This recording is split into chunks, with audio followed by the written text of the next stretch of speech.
Donna said this already. The women who are making over $100,000, that number is growing. But what's equally interesting is that 75% of all executive women in Fortune 500 companies out-earn their husbands. I was recently speaking at a conference for Charles Schwab, and I looked around the room, and I would say two-thirds of, this was sort of mid-level people in the company, two-thirds of those people were women. And I asked this question to them. I said, okay, how many of you out-earn your husbands? See if you can be honest about this. And I would say 50% of the women in that room raised their hands. We are really seeing a shift take place, and this shift is affecting relationships in some very positive ways for men, too, I might add. This, of course, the earning power, as the education translates into earning power, the earning power translates directly into purchasing power. Now, women have always been sort of the chief purchasing agent for families. I mean, they buy the stuff you need to run a household. They always have. And, of course, clothes and bags and shoes. Don't forget shoes. Women have always done that. But there's been a real shift in the last 10 years, and that is that women are now purchasing the things that used to be primarily purchased by men. The traditional male categories. They're outpacing men in terms of buying automobiles, life insurance, which is shocking, stock market investments. I mean, it's all over the map. And they now control 48% of all estates worth more than $5 million. This is a huge, groundbreaking shift.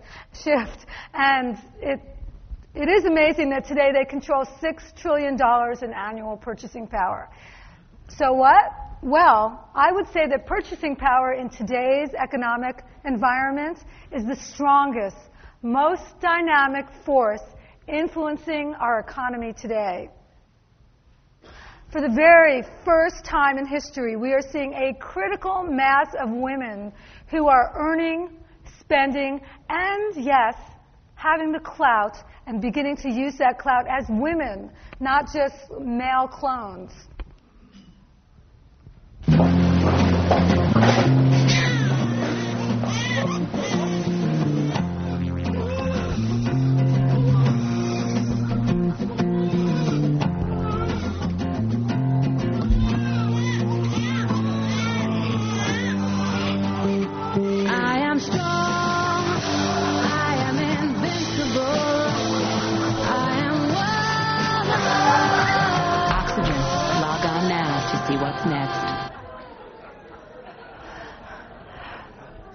By the way, what we're doing here today, it's not a feminist message at all. It's more like this is the way the world is transforming. This is good news for women.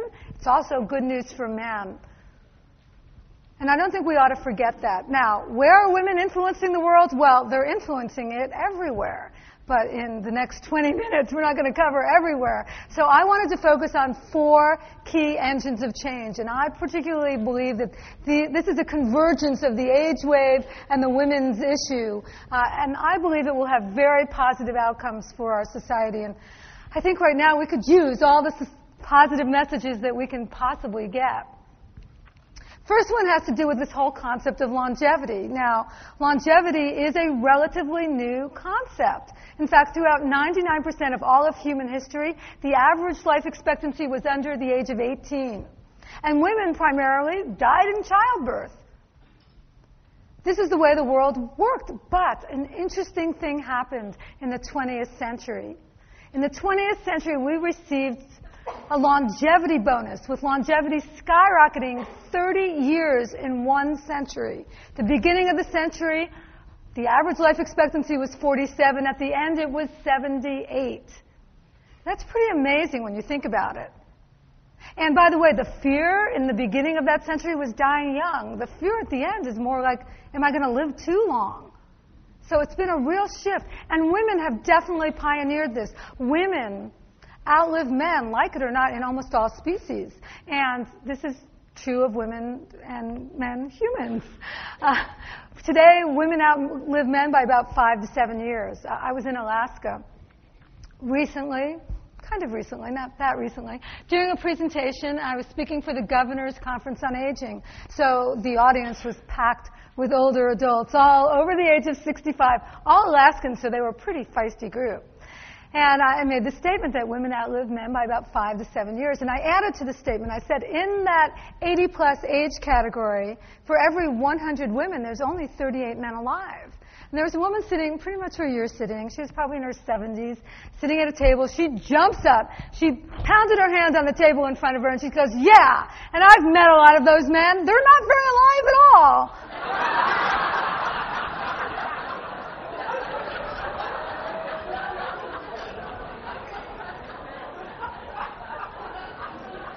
I notice the women are laughing a little more than the guys.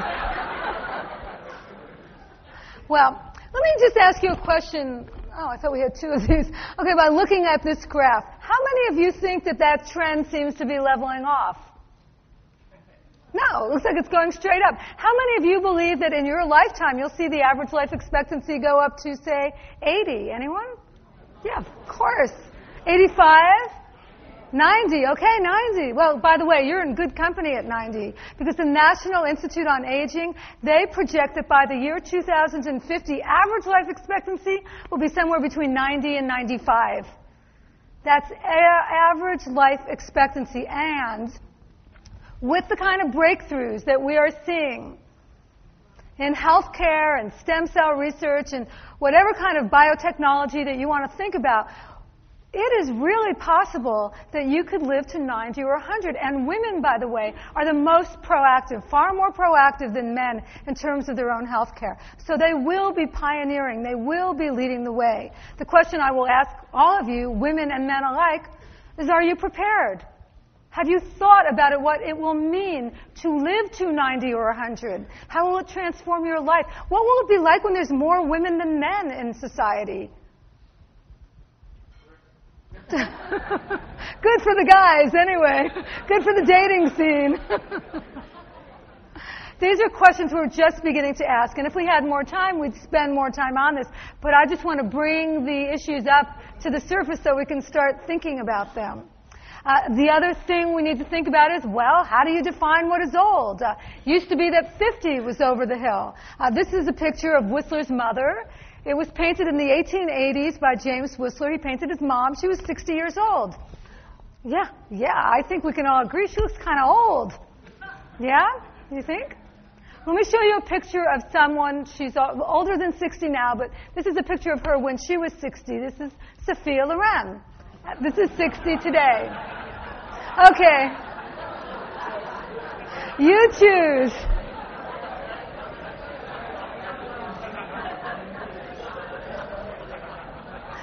The good news is, for women and men alike, aging is really transforming itself. And women used to be valued just for being young, for being fertile. Not anymore. We're being valued for a whole variety of different reasons.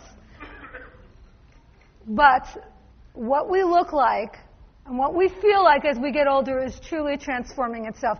50, 60, 70, maybe even 80 or 90 is truly no longer over the hill.